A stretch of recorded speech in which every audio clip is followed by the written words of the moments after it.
Ha hecho calor, ¿verdad, esta semana? No. Pues no era tanto el calor, pero sí que hacía bastante calor una tarde, un sábado, en que un grupo de amigos decide que hace tanto calor que les apetece quedar e ir a un bosque, un estanque que hay en medio de la montaña, con su bicicleta, pasar primero el sufrimiento del camino, luego llegar a ese estanque y relajarse con cascada, agua cayendo, fresca, de manantial, limpia. Entonces se juntan, quedan por WhatsApp y cuando llegan al punto de encuentro, uno de ellos, el más prudente, revisa la presión de los neumáticos de la bicicleta, revisa los frenos, revisa el cambio, revisa la cadena, lleva el casco y le dice a los demás que hagan lo mismo, a sus dos amigos. Dicen que no hace falta, que las bicis están bien, que las han llevado esta semana y empiezan el camino. Que hace mucho calor para llevar casco, había unos 30 grados, hacía calor, y empiezan el camino. Un camino sencillo, seguir señales, seguir las sendas, tomar desvíos, nada grave.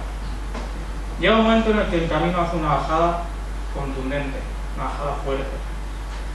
Y el que iba delante, prudente, empieza a frenar y advierte a los que van detrás de que frenen a gritos porque la pendiente es fuerte. Y de repente viene un giro a la izquierda, un pequeño puente y otro giro a la derecha. Frenando, toma la curva y esquiva el peligro. Pero la chica que iba detrás pasa recto, no hace la curva.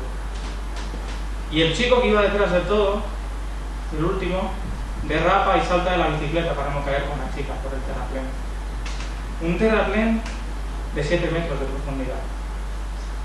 Cuando se dan cuenta de lo que ha sucedido, miran abajo y está la chica y de su cabeza un charco de sangre. Entonces le dice al amigo que había saltado la bicicleta: llama a emergencias, pero su móvil no tenía batería. Entonces el chico prudente cogió su móvil, llamó y salió corriendo con su bicicleta, porque la otra estaba abajo, a buscar ayuda para que sacaran a la chica del terraplén. 3 vértebras rotas por no llevar el casco, 3 vértebras por no verificar una bicicleta, 3 vértebras por no hacer caso al consejo que le había dado el chico prudente. Muchas veces no quieres o no te gusta aceptar un consejo por la persona que te lo da. Muchas otras veces prefieres imponer tu visión o lo que tú crees que es correcto, o lo que crees que ya está bien, a lo que realmente se tiene que hacer. Y esto no se desprende solamente como la moraleja de esta historia impactante, sino que se desprende también de lo que se ha dado en llamar siempre el primer asesinato de la historia, que, como sabréis todos, es el asesinato de Abel en manos de su hermano Caín, en Génesis capítulo 4. Tu aceptación hacia lo que la palabra de Dios dice tiene que ser incondicional, porque no hacerlo puede provocar que las vértebras de tu columna vertebral espiritual se rompan también y te hagan tambalear. Esto lo vamos a leer y vamos a descubrir 3 claves a partir del relato en el capítulo 4 del libro de Génesis, en los versículos que van del 1 al 16. Y vamos a leer primero los versículos que van del 1 al 7 para que veamos un poco cómo se desarrolla la historia. El hombre, Adán, conoció a Eva. Para los que no saben qué significa conoció significa que tuvieron relaciones sexuales. Esto es importante. Su mujer, y ella concibió y dio a luz a Caín, y dijo: he adquirido un varón con la ayuda del Señor. Después dio a luz a su hermano Abel, y Abel fue pastor de ovejas, y Caín fue labrador de la tierra. Y aconteció que al transcurrir el tiempo, Caín trajo al Señor una ofrenda del fruto de la tierra, y también Abel, por su parte, trajo de los primogénitos de las ovejas y de la grosura de los mismos. Y el Señor miró con agrado a Abel y a su ofrenda, pero a Caín y su ofrenda no miró con agrado. Y Caín se enfadó mucho y su semblante se demudó. Porque entonces el Señor dijo a Caín: ¿por qué estás enfadado? ¿Y por qué se ha demudado tu semblante? Si haces bien, no serás aceptado, y si no haces bien, el pecado yace a la puerta y te codicia, pero tú debes dominarlo.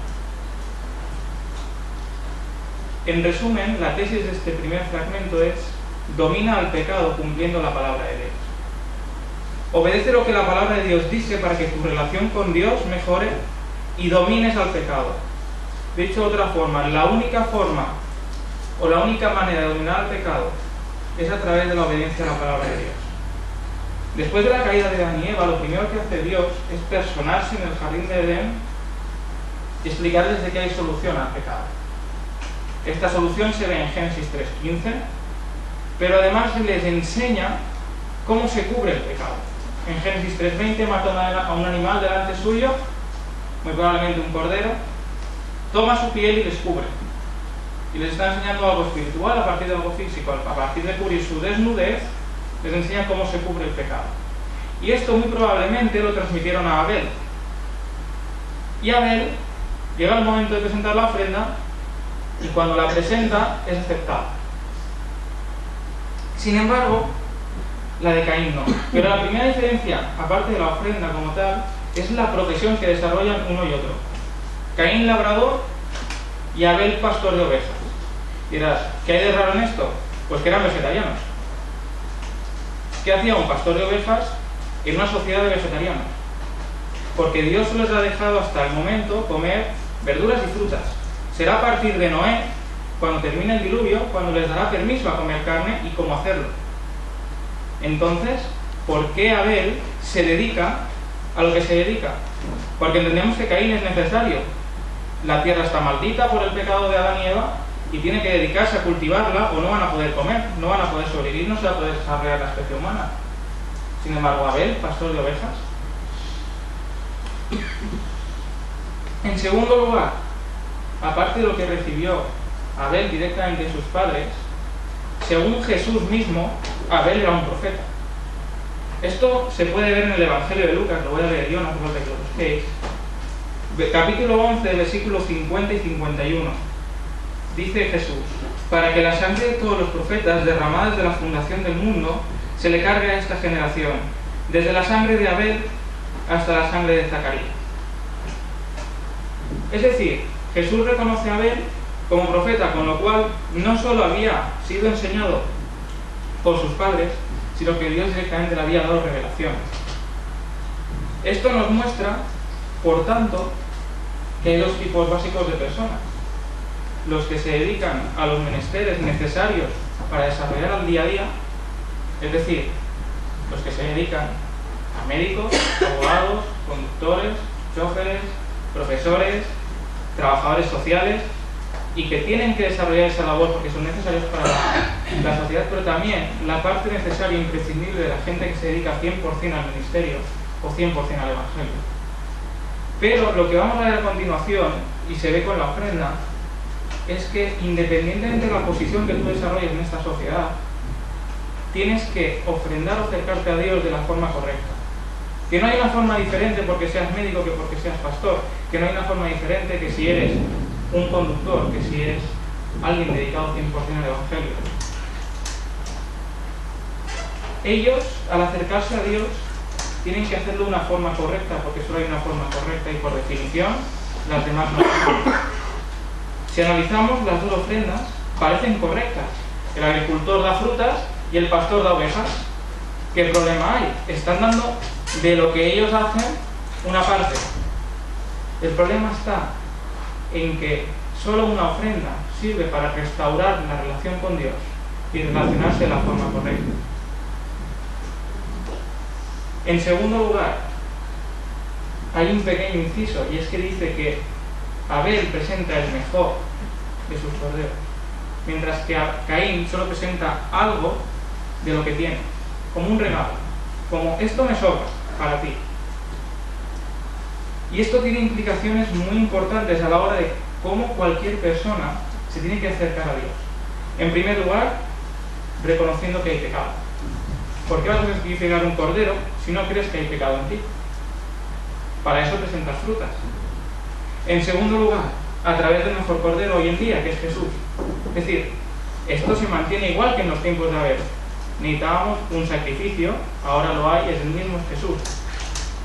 Y en tercer lugar, reconociendo la falta de santidad y el querer alcanzarla. Y por último, con fe. Abel lo había recibido de Dios y de sus padres, y lo creyó con fe, según dice Hebreos, y eso le hizo justo delante de Dios. Caín decidió, por el contrario, negarse a ello.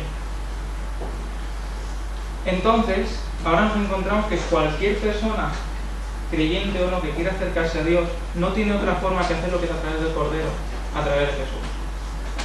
Pero además, lo más fuerte de la situación, lo que a mí me parece más contundente, es que a Caín, después de que se enfade con Abel, se le da la oportunidad de entender que lo que Abel hacía, lo hacía por él, y que lo que estaban haciendo sus padres era lo correcto, no por boca de nadie más, sino directamente Dios hablándole. Cuando en el versículo 7 está hablando Dios con él y le ha preguntado por qué se ha enfadado, la mayoría de versiones traducen: si haces bien no serás aceptado, y si no haces bien el pecado yace a la puerta y te codicia, pero tú debes dominarlo. Y la pregunta que surge aquí es: ¿qué significa esto y cómo domino el pecado? Y es que la palabra pecado se traduce aquí como pecado porque una sola vez en Números se tradujo como pecado y parecía que quedaba bien. Sin embargo, hay más de 30 veces en el Antiguo Testamento en el que esta palabra pecado no se traduce pecado, sino ofrenda por el pecado.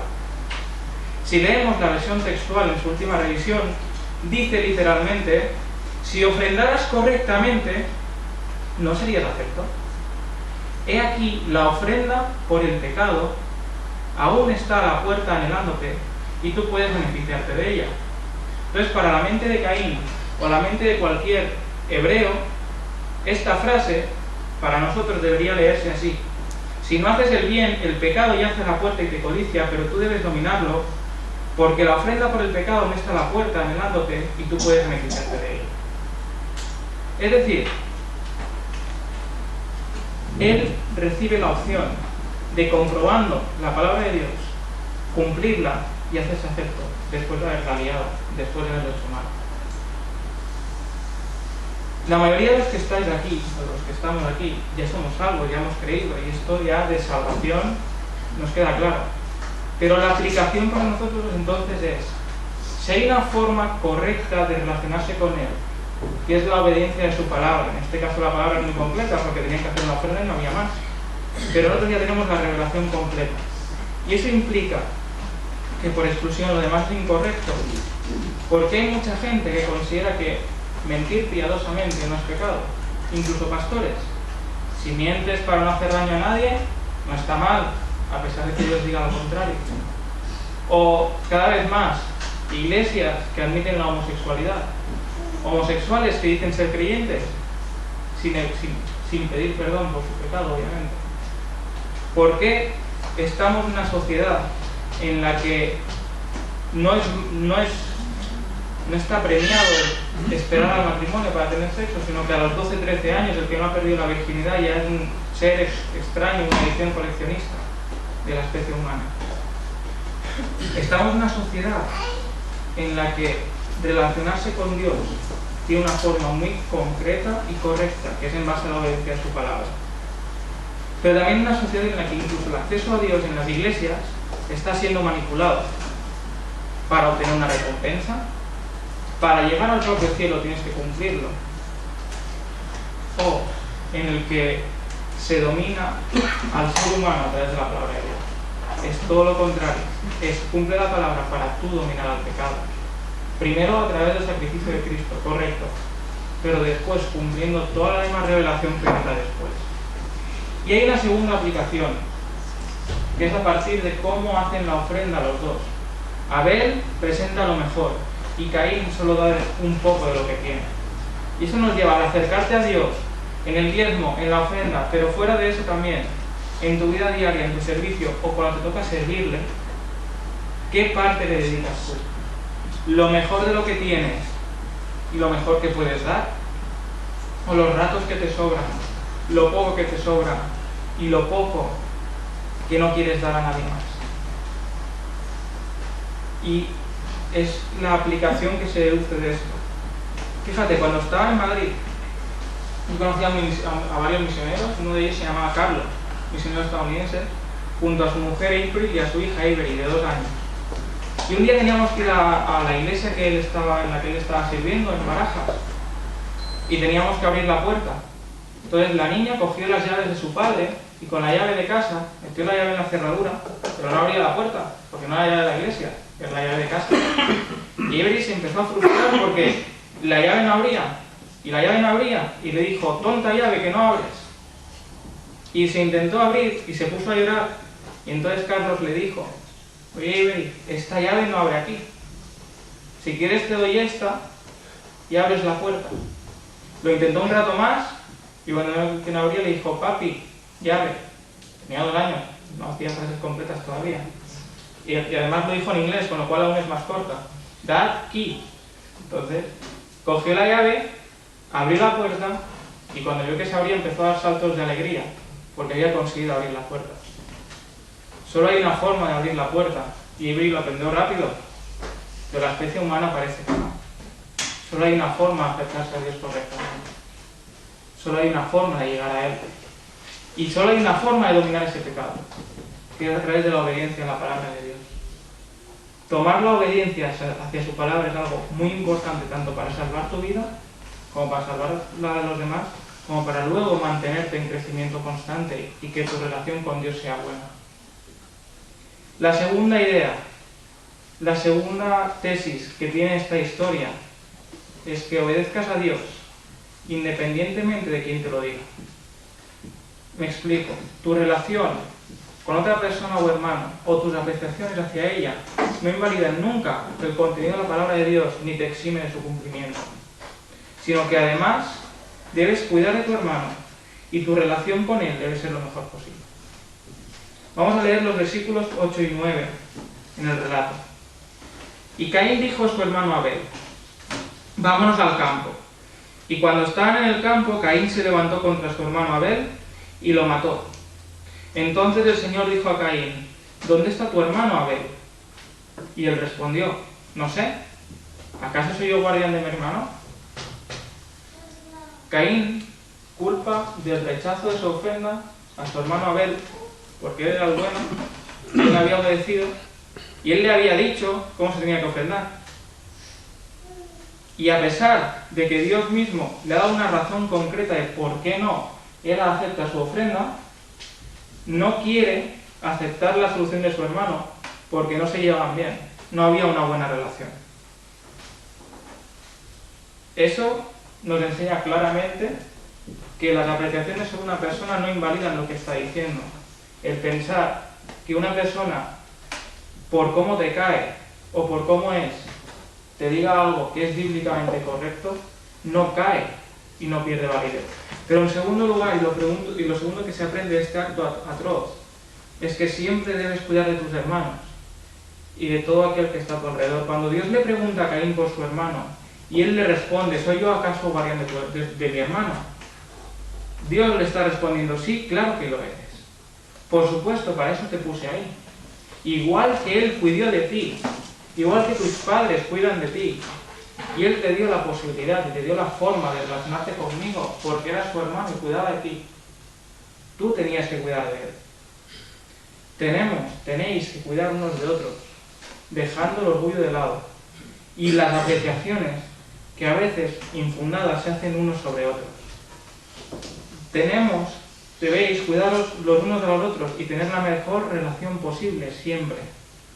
Porque aquí tenemos 2 ejemplos, el bueno, el de Abel, cuidadoso, que incluso dedica su tiempo a que todo aquel que lo necesite tenga acceso a un cordero listo para un sacrificio, siendo pastor de ovejas, y el malo, Caín, que dedicándose a lo necesario para la vida, es tan desagradecido que cuando lo presenta y se le rechaza, lo que hace es matar a su hermano, porque él ha hecho el bien y no ha sabido aceptarlo. Tu relación con con los hermanos en general, y específicamente con los que se dedican al ministerio de la palabra, o con los que saben aconsejar, o con los que te van a dar un versículo y te van a decir esto es para ti, tiene que ser buena, y tienes que aceptarlo y tienes que quererlos. Aunque a veces lo que digan no te guste, porque es Biblia, y la Biblia no siempre gusta. A Caín no le gustó. Pero además, para los que nos dedicamos a esto, y los que os dedicáis a esto, significa que tenéis que poner todo lo posible de vuestro servicio para amar a los demás. Y a la hora de prepararse, porque hay una gran responsabilidad en todo lo que llevamos a cabo. Me gusta mucho la lectura que hace Juan en su carta, en 1 Juan capítulo 3, de este asesinato que hace Caín hacia Abel y que da conclusión a este punto. Y es que es muy claro, es muy contundente. Lo voy a leer. 1 Juan 3, 12, 14 y 15. No como Caín, que era del maligno y asesinó a su hermano. ¿Y por qué razón lo asesinó? Porque sus obras eran malas y las de su hermano justas. Nosotros sabemos que hemos pasado de la muerte a la vida porque amamos a los hermanos. El que no ama permanece en la muerte. Todo aquel que no ama a su hermano es un asesino. Y sabéis que ningún asesino tiene vida eterna morando en él. La conclusión contundente de Juan, que es el discípulo del amor, dice: el amor es amar a tu hermano. Si eres creyente, amas a tu hermano. Si no amas a tu hermano, eres un asesino como Caín. No deja opción. Es categórico, contundente. ¿A quién le amamos unos a los otros? Aquí está siendo más serio de lo que parece normalmente en las cartas. La palabra muchas veces en ese texto, por si lo buscáis y sale aborrece, odia, es porque en griego se añade una A y negamos. Entonces está negando no amar, por eso yo he dicho no ama. Porque también se puede traducir odia, porque odiar por definición es no amar. Pero queda más claro si se lee como leería un griego, que es no ama. Y la cuestión de fondo es que muchos lugares, muchas iglesias han quedado destruidas por esta razón. Muchas relaciones de hermanos. Yo estuve en una concretamente y fue traumático. Era una iglesia sana, un pastor normal, creyente, maduro, predicaba bien y que tenía claro que en un culto hay ciertas cosas que no son admisibles. Sin embargo, algunos miembros de la congregación no lo tenían tan claro. Y ellos querían poder levantarse y gritar en lenguas lo que les viniera en gana, pegar saltos en mitad de la alabanza, interrumpir la predicación si les apetecía decir algo al respecto. Y confabularon entre sí. Se reunieron y consiguieron que al final el pastor dimitiera. ¿Cuál fue el resultado? Bueno, de ellos, de los 5 o 6 que formaban la rebelión, uno se está ahora mismo por 8ª o 9ª vez intentando su familia meterlo en un centro de rehabilitación después de que les robe para drogarse. 2 de ellos tuvieron que sacarlos de una secta que casi les hace perder todo lo que poseían. Y los demás, se ha intentado contactar con ellos, pero no están en ninguna iglesia. Sin embargo, el resto de la congregación, o bien se ha quedado en la misma congregación con otro pastor, el pastor está dedicado al ministerio y todos los demás están repartidos por otras iglesias y creciendo espiritualmente. Al hacer el asesinato del ministerio del pastor, mostraron su verdadera naturaleza. Y ahora, el desafío que se te plantea es elegir de qué lado estás. O asesino o hermano guardia. Una elección. Si tienes diferencias con algún hermano, por tanto, por cómo es, por cómo se explica, por cómo te presenta el Evangelio o la Biblia, aprende cómo tratarle, o queda con él y resuelve tus diferencias. Porque, supongo que lo habéis oído, ¿alguien sabe quién va a predicar el domingo siguiente? Se oye, ostras, pues ¿cuál va a predicar? Uf, qué tostón. O tal hermano va a predicar, pues igual no voy este domingo, Y es triste, porque lo que tiene que decir es importante, y porque el problema entonces está en ti, que no amas a ese hermano, y que vas a perder algo importante por culpa de tu relación con él. Resuelve estos problemas, y si recibes un consejo, ponlo en práctica, a pesar de tu apreciación, muchas veces ya he dicho infundada, por esa persona. Y el final de la historia, los últimos versículos que van del 10 al 16, dan como conclusión que cuando peques, arrepiéntete y evita así el castigo de Dios. Dios quiere que te des cuenta del mal que has hecho por ti mismo sin tener que recurrir a un castigo para ello, y siempre te da la solución antes de castigarte. Vamos a leer los versículos que van del 10 al 16.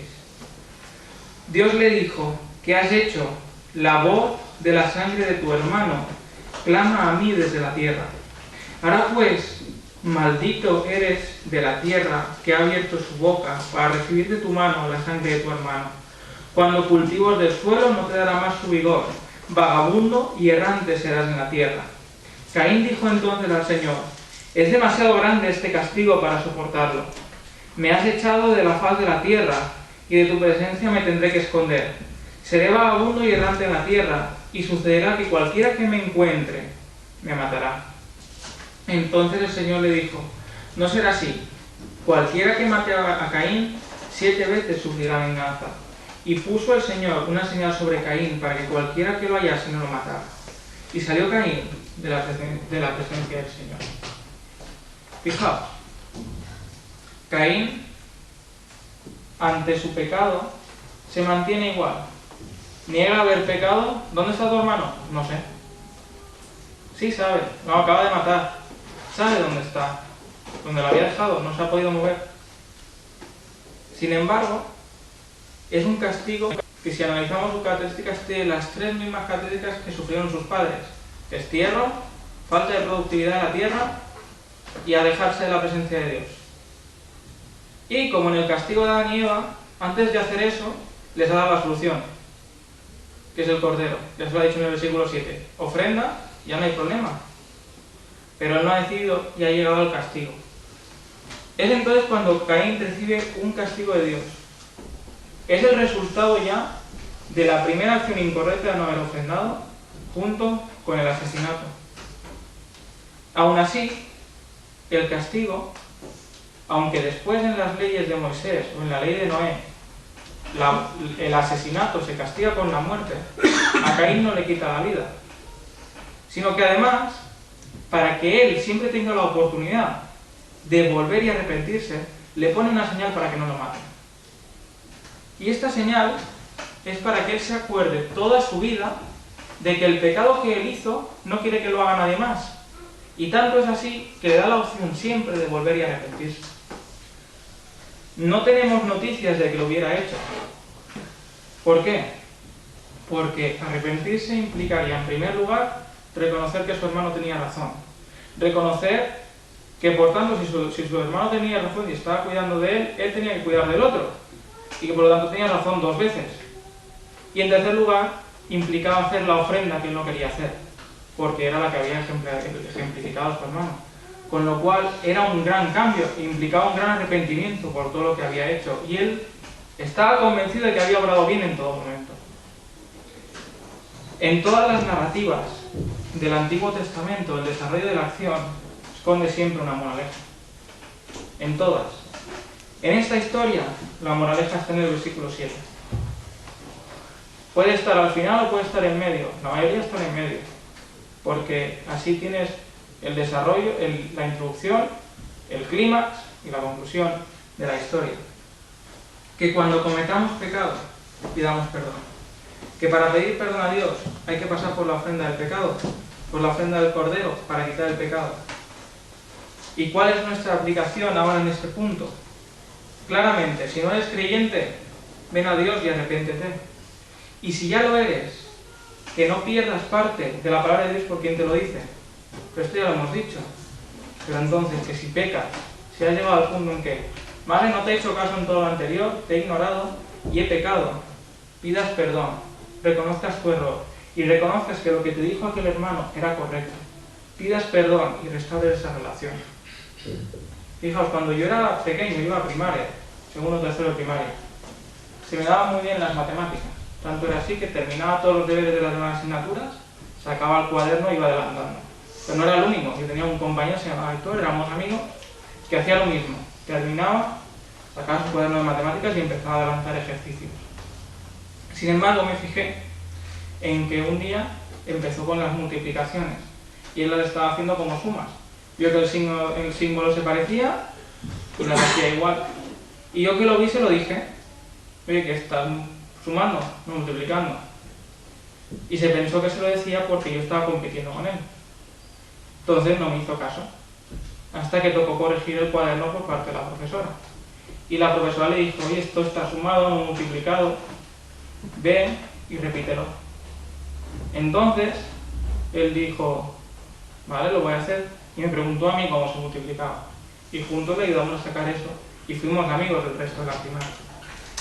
La moraleja de aquí no es obedecerme a mí en primer lugar. La moraleja de aquí es que cuando se dio cuenta del error, se arrepintió, hizo bien, y cuando vio que era lo correcto, tendió a hacerlo bien, y supo hacerlo bien, y supo reconciliarse conmigo.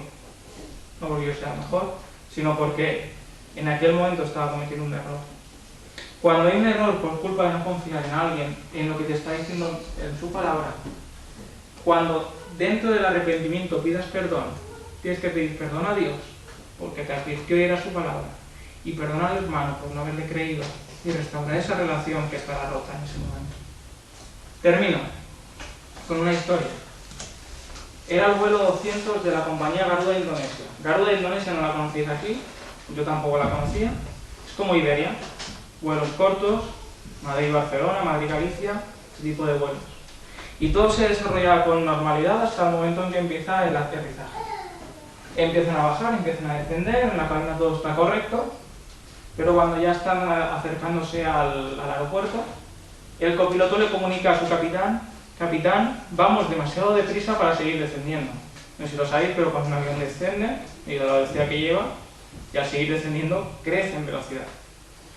Entonces, el capitán le dice: de acuerdo, recibido, y continúan las maniobras.